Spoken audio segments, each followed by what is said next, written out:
My name's Dr David Boys and I'm the County Councillor for the Easington Division. I have been since 2008.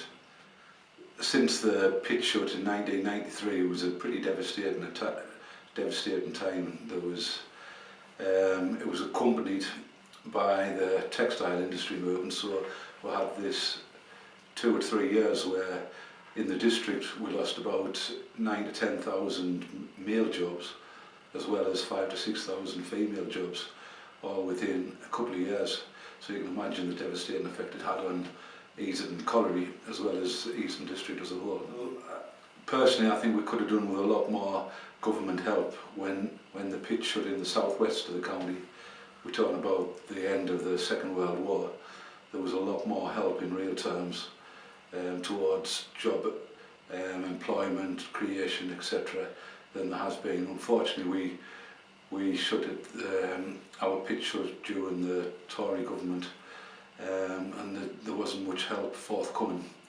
I'm ashamed to say that we could have done with a lot more help from the Labour Party as well, which we didn't get as much as we could have done, and we haven't had any since the coalition government. So we feel as though we're getting the short end of the stick really with regards to unemployment, and some areas in Eastern District, including my own, I think we've got something like 36% unemployment amongst the 18 to 25 year olds. So it has been tough these last few years. Well, I would like to see a massive increase in the apprenticeship scheme. I think that could work well if it's properly funded.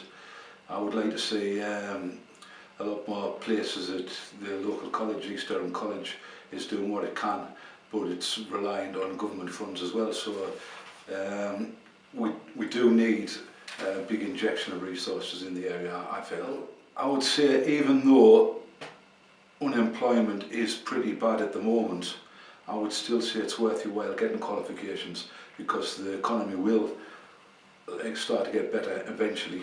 I know at the moment it does seem as though, especially in this particular area, we aren't doing particularly well, but the economy will start to pick up, and employers are going to be looking for people with qualifications, and that's from manual work qualifications all the way up to going to get degrees and stuff like that. So don't give up, that's what I would say. Don't get too downhearted, because opportunities will arise. You know, down at Net Park at Sedgefield, we're desperate for people with chemical engineering, electrical engineering qualifications, and they're starting off on really good salaries.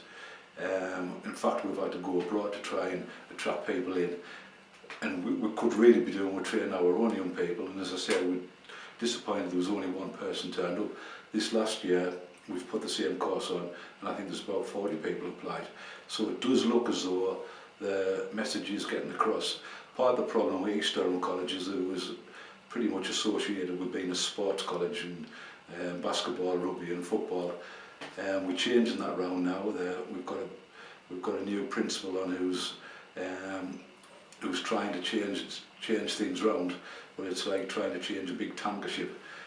People do associate us with other things other than academic qualifications, but now we've got the sixth form centre and other qualifications that we can offer, and I think the message is getting across because we're having a lot more people, young people applying. Yeah, there are some good things happening. In Eastern Colliery at the old pit site, I've been trying to get it turned into a local nature reserve. So we're going to get funding for that. It's 99% of the way there. We've got a lot of good things happening. We've got an old school that needs pulled down, that's been empty for the last 20 years. And once we get that pulled down, that's going to go a long way to cleaning up the village. We've got the Miners Welfare Hall. For anybody who hasn't been, it's been described by David Guy, who used to be the president of the Durham Miners Association, as the best existing Miners Welfare Hall in the country. It is an absolutely fantastic facility.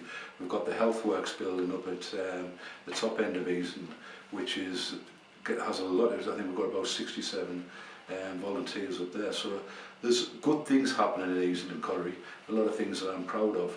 A lot of things still to do, which we will do. As I say, we're not used to given up. We will keep on fighting, and we'll fight to the bitter end to make sure that East and Corrie people get what they feel as though they deserve.